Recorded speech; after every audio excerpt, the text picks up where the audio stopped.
கோவை மாவட்டத்தில் குப்பை தொட்டியில் மண்டை ஓடு மற்றும் மனித எலும்புகள் கைப்பற்றப்பட்ட சம்பவம் அதிர்ச்சியை ஏற்படுத்தியுள்ளது. போலீசார் விசாரணையில் தெரியவந்த திடுக்கிடும் சம்பவத்தின் பின்னணி என்ன?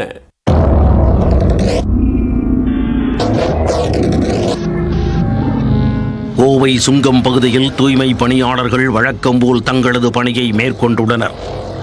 அப்போது கலைஞர் நகரில் உள்ள குப்பை தொட்டி அருகே மண்டை ஓடு மற்றும் மனித எலும்புகள் சில கிடந்துள்ளன.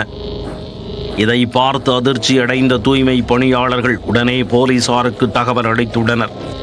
இதையடுத்து சம்பவ இடத்திற்கு வந்த கோவை ராமநாதபுரம் போலீசார் அந்த இடத்தை பாதுகாப்பு வளையத்திற்குள் கொண்டு வந்தனர். பின்னர் தடயவியல் துறையினர் வரவழைக்கப்பட்டு எலும்புகளை மீட்டு ஆய்வுக்காக எடுத்துச் சென்றனர். முதற்கட்ட விசாரணையில் அந்த எலும்புகளில் வார்னிஷ் போன்ற திரவம் தடவப்பட்டுள்ளதாகவும் 3 நபர்களின் எலும்புகள் உள்ளது என்றும் தெரிய வந்துள்ளது. எலும்புக்கூடுகள் கைப்பற்றப்பட்ட இடத்தில் அப்பகுதியில் உள்ள சிசிடிவி கேமரா காட்சிகளை ஆய்வு செய்து விசாரணை மேற்கொண்டு வருகின்றனர்.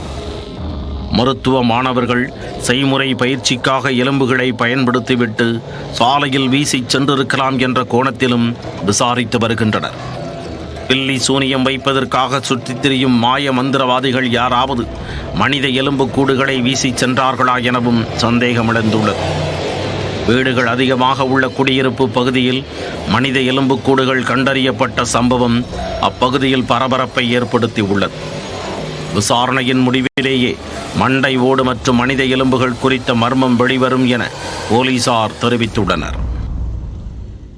திருவாரூர் மாவட்டம் முத்துப்பேட்டையில் 1 கோடி ரூபாய் மதிப்பிலான ஐம்பொன் சிலையை கடத்தி விற்க முயன்ற 2 போலீசாரிடம் சிக்கியுள்ளனர். சினிமா பாணியில் நடைபெற்ற சம்பவத்தின் பின்னணி என்ன? இதெல்லாம் சோலாஸ் பீரியட்ல பயன்படுத்தப்பட்ட எழுத்து வடிவ மாதிரி இருக்கு. 11ஆம் நூற்றாண்டு சிலை. அது மட்டும் இல்லாம ரொம்ப குறைஞ்சது ஒரு 50 ஏதாவது போகும் சார். லட்சமா? அந்த சகுன பாண்டியன் டீல் பண்ண பாட்டி யாராவது இருந்தா கண்டுபிடிச்சு கூட்டுவா சார். நான் அதுக்குள்ள வரல. சரத்குமார் நடித்த பரம்பொருள் படத்தில் ஐம்பொன் சிலையை கடத்த முயற்சித்த காட்சிகள் இடம்பெற்றிருக்கும். இதுபோன்ற ஒரு சம்பவம் தான் திருவாரூர் மாவட்டத்தில் அரங்கேறி உள்ளது. 1 கோடி ரூபாய் மதிப்பிலான சிலை போலீசாரிடம் சிக்கியது எப்படி? தமிழகத்தில் கோவில்களில் உள்ள பழங்கால சிலைகளுக்கு வெளிநாடுகளில் பெரும் வரவேற்பு உள்ளது. கோடிக்கணக்கில் விலை போகும் இந்த சிலைகளை திருடி விற்பதை பலரும் தொழிலாக கொண்டுள்ளனர்.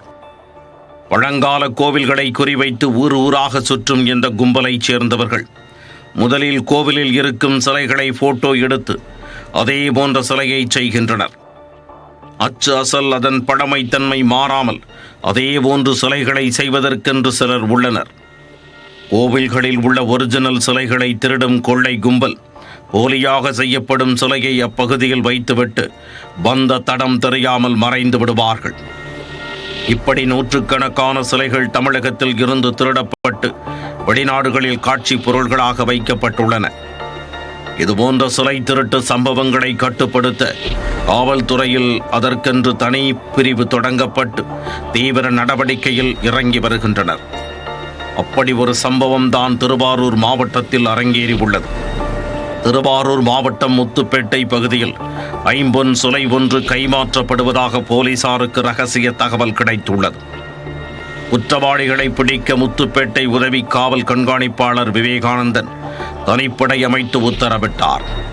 தகவலின் பேரில் முத்துப்பேட்டை அருகில் உள்ள பேட்டை பகுதியில் பிரேமா என்பவரின் வீட்டை கண்காணித்து வந்த போலீசார் சமயம் பார்த்து அவரது வீட்டிற்குள் நுழைந்த அதிரடி சோதனையில் ஈடுபட்டனர். வீட்டிற்குள் சிலர் பழங்கால ஐம்பொன் சிலைகளை கைமாற்ற முயன்றபோது சுற்றி வளைத்து கையும் களவுமாக பிடித்தனர்.